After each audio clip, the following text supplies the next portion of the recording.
श्री कृष्ण कन्हैया लाल की जय। श्री निजानंद स्वामी की जय। श्री प्राणनाथ प्यारे की जय।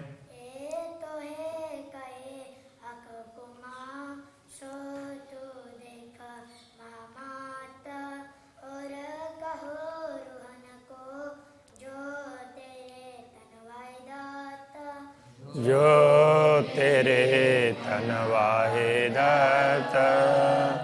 श्री कृष्ण कन्हैया लाल की। 20वां प्रकरण पूर्ण ब्रह्म परमात्मा के मुखारविंद की शोभा का वर्णन है। तो उसमें पहले मंगलाचरण 6 चौपाई में की है, फिर आगे सुंदर मुखारविंद का वर्णन किया है। का इल्म के जो आरफ मुख नूर जमाल खूबी चाहे। का इल्म ब्रह्म ज्ञान, ब्रह्म ज्ञान के आरफ ज्ञानी अनुभवी लोग मुख नूर जमाल खूबी चाहे। पूर्ण ब्रह्म परमात्मा नूर जमाल उनके मुखारविंद की शोभा का वर्णन करना चाहते हैं। जो जानते हैं तो उनको लगता है कि उस शोभा का वर्णन करें। चाहे चाहे फिर फिर चाहे, तो एक बार नहीं चाहते हैं, फिर बार बार चाहते रहते हैं कि एक बार वर्णन करके संतोष नहीं होता है, बार बार करते हैं। देख देख उड़ावे अरवाह, और वे ऐसे दिव्य मुखारविंद की शोभा देख देख करके आत्मा को शरीर से आत्मा को छोड़ना चाहते हैं। यही काम आशिकन का हका इल्म, यही काम अनुरागिनी आत्माओं का कार्य यही है, और ब्रह्म ज्ञान का कार्य भी यही है। नूर जमाल का जमाल छोड़े न आठों जाम। पूर्ण ब्रह्म परमात्मा के सौंदर्य को आठों प्रहर वो छोड़ती ही नहीं है। ब्रह्मात्माएं भी उसी का स्मरण करती रहती है, और ये ब्रह्म ज्ञान भी उसी का वर्णन करना चाहता रहता है। खाते पीते उठते बैठते सोवत सुपन जागृत। खाते हो पीते हो उठते समय, सोते हुए स्वप्न में अथवा जागृत अवस्था में हो। दमना छोड़े मासूक को, एक सांस भी पूर्ण ब्रह्म परमात्मा को नहीं छोड़ते हैं। जाको होए हक निश्वत, जिनका संबंध पूर्ण ब्रह्म परमात्मा के साथ में है, वे उनको एक क्षण भी छोड़ नहीं सकते। उनका स्मरण करते रहते हैं, और ये जिह्वा उनका वर्णन करती रहती है। हक वर्णन फेर फेर करे, पूर्ण ब्रह्म परमात्मा के स्वरूप का वर्णन फिर बार बार करती है। फिर यही बात ब्रह्मात्माओं के दिल में बार बार यही बात आती रहती है। वो दोहरा रहे हो ऐसा लगता ही नहीं है। ए अरस रो खाना पीना, परम धाम की आत्माओं का खाना पीना ही यही है, आहार विहार यही है। यही वतन विषात, तो क्योंकि ये तो परम धाम की सामग्री है ना, तो ये ब्रह्मात्माएं उनका खाना पीना ये सब परम धाम का है, इसलिए ये सारी सामग्री परम धाम की है। उनको बार बार परम धाम के दृश्यों का वर्णन करने का मन होता है। उसमें भी अक्षराते धामधनी के स्वरूप का। जेती रूहें आशिक रहत न खूबी के माहे, रहत हक खूबी के माहे। जो भी अनुरागिणी आत्माएं हैं, वे पूर्ण ब्रह्म परमात्मा की विशेषताओं को, उनकी शोभा उसी के अंदर, उसी के इर्द गिर्द, उसमें ही रहती है। उनको दूसरा कुछ दिखता ही नहीं है। रूह को छोड़ के वजूद कोई जाए न सके काहें। तो जैसे शरीर आत्मा को छोड़ करके कहीं जा नहीं सकता, कहने का तात्पर्य आत्मा के बिना शरीर का कोई अस्तित्व ही नहीं रहता है। इसी प्रकार ये ब्रह्मात्माएं भी सोचती है कि अनुरागिणी आत्माएं ये सोचती है कि अक्षराते धामधनी के बिना तो हमारा कोई अस्तित्व है ही नहीं। यही यहाँ का इल्म को लक्षण, ब्रह्म ज्ञान के लक्षण ही यही हैं। आशिक को यही लक्षण और अनुरागिणी आत्माओं का भी लक्षण यह है, ज्ञान भी वही वर्णन करना चाहता है और आत्माएं भी उसी को देखना चाहती हैं। ए इल्म इश्क के आरफ सोई अरस रूह मोमिन, ऐसे इल्म ज्ञान और प्रेम, इश्क प्रेम उनके अनुभवी ज्ञानी लोग हैं। सोई अरस रूह मोमिन, वो परम धाम की ब्रह्मात्माएं हैं, ज्ञानी भी और प्रेमी भी। इतना कह करके मंगलाचरण बताया। अब आगे वर्णन करते हैं। वर्णन करो रे रूह जी मासुक मुख सुंदर, मासुक प्रियतम पूर्ण ब्रह्म परमात्मा का मुखारविंद बड़ा ही सुंदर है। अब ये आत्मा उसका वर्णन करना चाहती है। कोमल शोभा आलेखे, उनकी कोमल शोभा जिसका वर्णन ही नहीं हो सकता है, अलेख। खोल रूह के नयन अंदर, तो अंतर आत्मा की दृष्टि को खोल करके ऐसे दिव्य स्वरूप का दर्शन कर, ऐसा करके आत्मा को कह रहे हैं। ललित लाल मुख सागर, कौं अचरज के अद्भुत, उनका मुखमंडल कैसा है? ललित। ललित का तात्पर्य कोमल, लाल लालिमा युक्त ऐसा मुखारबिंदा है वो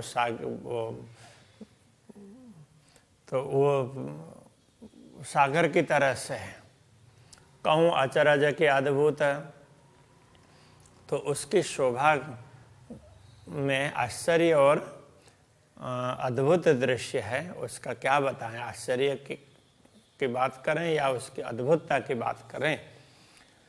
ए क्यों है आवे बानिय में, ए बका सूरत लाहुत, ए क्यों कर आवे बानिय में।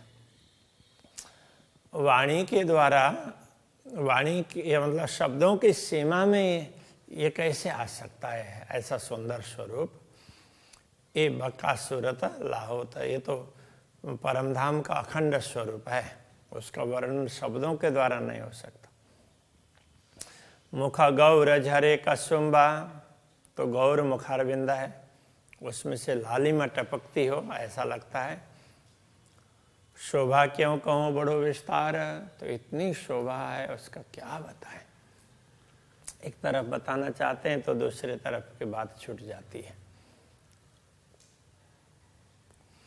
रंग कहूँ के सलू की, इसके रंग की बात करें या सुंदरता की बात करें। ए न आवे माए सुमार, वो तो वर्णन में आ ही नहीं सकता, उस शब्दों की सीमा में नहीं आ सकता, उसका कोई पारावारी नहीं है। कहूँ सागर मुख ज्योत का, के कहूँ मेहर सागर, तो ये मुखमंडल है, वो प्रकाश का सागर कहें या कृपा का सागर कहें। के कहूँ सागर कलाओं का, विभिन्न प्रकार की कलाएं हैं, उसका सागर कहें। जुआ कह न सके क्यों कर, ये जुआ किसी भी प्रकार से उसका वर्णन तो कर ही नहीं सकती है। मुख चौक कहूँ के चकलाई, ये मुख चौक का तात्पर्य मुखमंडल, उसकी वर्णन करें, उसकी सुंदरता की वर्णन करें। कि शीतल सागर सुख, उसके शीतल सुख, ये मुखारबिंद को भी सागर की तरह से बता करके तो उसके शीतलता का वर्णन करूं, क्योंकि उनसे जो भी शब्द निकलते हैं तो बड़ी शीतलता प्रदान करते हैं।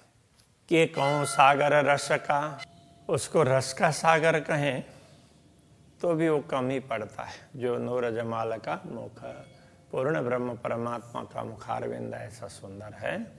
कि कहूँ सागर तेज का, कि कहूँ सागर शर्म, तो तेज का सागर कहें, आभा कांति चमक ऐसी है उसका तेज का सागर कहें, अथवा तो शांत गंभीर है। शर्म का तात्पर्य तो बड़े गंभीरता का सागर कहें, उसके सागर में तेज, उसमें तेज बहुत ज़्यादा कहें या गंभीरता क्या बताएं। कि नूर सागर कहूँ बिलंद, तो बहुत ही उच्च कोटि का प्रकाश का सागर ऐसा कहें। कि चंचल गुण नरम, अथवा तो उसके कोमल और चंचल गुणों की बात करें। किसकी बात करें, शब्दों की सीमा में तो आ नहीं सकता। कहूँ सज्जनता के सनकुली, सज्जनता, भद्रता और प्रसन्नता उसकी बात करें। दोस्त कहूँ के प्यार, मित्रता और प्रियता, प्यार प्रेम की बात करें। जो जो देखो नजर भरा, सो सब सागर अपार। ये मुखारविंद का सागर है, वो तो पारावार रहित है। जो जो शोभा देखते रहें, दृष्टि भर भर करके देख सकते हैं। सागर कहूँ पाक साफ का, पाक साफ कहते हैं पवित्रता, पवित्रता का सागर कहें। कि कहूँ आवदार, आव जल तो पानीदार कहने का तात्पर्य प्रेम रस से परिपूर्ण। क्या कहें, हक मुख सागर क्यों कहूँ, ऐसे पूर्ण ब्रह्म परमात्मा के मुखारविंद के सागर की शोभा क्या बताएं। सौ वेद पूर्ण अपार, वो सब प्रकार के रसों से परिपूर्ण है, किसी चीज की कमी है नहीं। मोह मिंदे दिल कोमल कया, तो अरस पाया खिताब। ब्रह्मात्माओं का हृदय भी कोमल होने से उसको परमधाम कहा गया है। ये शोभा उसको इसलिए मिली है। तो जो दिल मोमिन रूह का, जो ब्रह्मात्माओं का दिल है, उनके आत्मा का, तेना कैसा हो सी मुखाब, तो उनके मुख की शोभा कैसी होगी। आब कहने से आभा, उनके मुख में, उनके मुखारविंद में कितना प्रेम भरा हुआ होगा, कैसी आभा होगी। तीन रूह के नई न कहो, किन विदा कहूँ नूर तेज, उन आत्माओं के नेत्र कमल, उनसे निकलने वाला प्रकाश से उसकी दिव्यता को क्या बताएं। जो हक नयनों हिल मिल रहे, वो तो पूर्ण ब्रह्म परमात्मा के नजरों से मिलता है। मतलब अब ब्रह्मात्माएं पूर्ण ब्रह्म परमात्मा को देखती है और पूर्ण ब्रह्म परमात्मा ब्रह्मात्मा को देखते हैं। इस तरह से उनके नेत्र कमल मिलते हैं। जाके अंग इस करे जा रे जय, तो उनके अंग अंग ब्रह्मात्माओं के तो अंग अंग रोम रोम, तो वो प्रेम से परिपूर्ण है। रेजा रेज कहते हैं ना, तो धूल के कण, तो इस तरह से पूरा प्रेम ही प्रेम से भरा हुआ है। और आह का कदम अति कोमल, अक्षराति धामधनी के चरण कमल भी अत्यंत कोमल है। पाँव तली जो तातंत, उनके चरण तल, उनमें से अपार तेज निकलता है। सो रहे रूह नयनों बीच में, वो तेज भी, उस तेज का भी ब्रह्मात्माएं दर्शन करती है, तो ब्रह्मात्माओं के आंखों में वो समाये रहता है। सो क्या करे जुवा से भत, तो ये जिह्वा उसका वर्णन कैसे कर पाएगी। कहवत हुकुम इन जुवा, अक्षरातीत धामधनी के आदेश के द्वारा ही ये जिह्वा उसका वर्णन कर रही है, बाकी तो वर्णन नहीं हो सकता। पर एक खूबी कही न जाए, वैसे तो इस विशेषता का वर्णन ही नहीं हो सकता है। एक कहे बिना भी ना बने, अब बताए बिना भी तो नहीं हो सकता। बिना कहे रूह बिलखाए, यदि ना कहे ना बताएं तो ये आत्मा बहुत व्याकुल हो जाती है। उसको कुछ बताने का तो होता ही है कि दूसरी आत्माएं समझेंगी, इसके लिए उनके कल्याण के लिए ये बताना चाहती है। इन नयनों सुख बका न देखा, सुनिया हादियों के मुख। इन दृष्टि से, मतलब इन नश्वर नयनों से सुख बका न देखा, परमधाम के सुख पूर्ण रूप से नहीं दिखाई दे हैं। सुनिया हादियों के मुख, अभी तक तो ये सदगुरु के मुखारविंद से ही सुना है। पूर्ण ब्रह्म परमात्मा ने जो बताया वो बात सदगुरु ने बताई, तो उस पर विचार करते हुए ख्याल आया है, बाकी इन आंखों से प्रत्यक्ष रूप से तो नहीं देखा है। सुनी बानी जुआ कह न सके, ऐसे सुनी हुई बातों को पूरी तरह से ये जिह्वा बता ही नहीं पाएगी ना। जुआ कहे देखा सुख, ये जिह्वा तो जो देखे हुए सुख को ही, देखे हुए आनंद को ही बता सकती है, बाकी सुनी हुई बात को पूर्ण रूप से नहीं बता पाएगी। सुनी हुई बातें कई बार भूल भी जाते हैं, देखी हुई हो तो अंदर अंतःकरण में अंकित हो जाती है, इसलिए बोलते नहीं हो। कहो नूर तेज रोशनी या की ज्योत गई अमर अलौ चल। पूर्ण ब्रह्म परमात्मा के दिव्य अंगों से निकलने वाला प्रकाश, उसकी क्या बात करें। या की ज्योत गई अमर अलौ चल, उसकी ज्योति है पूरे आकाश तक छाई हुई है। माहे गुण गर्वित कई सागर, तो उस ज्योति में भी ऐसे अनेक गर्भित गुण है, गुणों के सागर है वो ज्योति भी। क्यों कहे बिना अंतर्बल, अंतर्बल आत्मबल के बिना तो ये बात कही नहीं जा सकती। किन विद कहूँ मुख माडनी, तो माडनी का मतलब मुखमंडल, तो उनके मुखमंडल की शोभा का क्या वर्णन करें। कहूँ सनकुली के सुख पुंज, उसको सनकुल मतलब प्रसन्न कहें, अथवा तो सुखों का पुंज है, सुखों से परिपूर्ण है, भरा हुआ। कि कहूँ आनंद सागर पूर्ण, या तो आनंद के सागर से परिपूर्ण ऐसा कहें। गरुआ भी, गरुआ गंभीर नूरगंज, गरुआ का तात्पर्य गौरव, तो गौरव युक्त, और गंभीर नूरगंज, गंभीर नूर, बड़े गंभीर मुद्रा में मुखमंडल होता है, और उससे निकलने वाला प्रकाश है। प्रकाश का गंज का तात्पर्य पूरी राशि, ढेर, तो उसका कोई पारावारी नहीं है। ए सागर स्वरूपी मुखमाशुक, प्रियतम धनी का मुखारविंद इस प्रकार सागर के समान बताया गया है। कई खूबी खुशहाली अनेक, उसमें अनेक प्रकार की विशेषताएं हैं और उससे अपार आनंद का अनुभव होता है। कई रंग तरंग किरणें उठे, उससे विभिन्न प्रकार के रंगों की तरंगे उठती है, विभिन्न प्रकार के रंगों की किरणें, उसकी तरंगें उठती रहती है। ए वही जाने गिनती विवेक, इसकी गिनती तो वही आत्माएं जान सकती है, सब किसी से ये बताया नहीं जा सकता। इन मुख सागर में कई सागर, इस मुखमंडल मुखारविंद के सागर में ऐसे अपार सुख के सागर कई हैं। सुख आनंद अपार, आनंद और अपार सुख उसमें उससे परिपूर्ण है वो। कई सागर सुख सलूकियाँ, उसमें ऐसे सलूकियाँ सुंदरता के भी सागर कई हैं उसमें। माए कई गंज अपार अंबार, उसमें ये अंबार कहते हैं पूरा राशि, इतना ज़्यादा पुंज कहेंगे तो वो भी वही है, गंज कहेंगे अंबार कहें एक ही बात है, तो उसका कोई पारावारी नहीं है। तो इतना ज़्यादा उसमें सुंदरता और अलग अलग प्रकार के गुण उसमें छाए हुए हैं।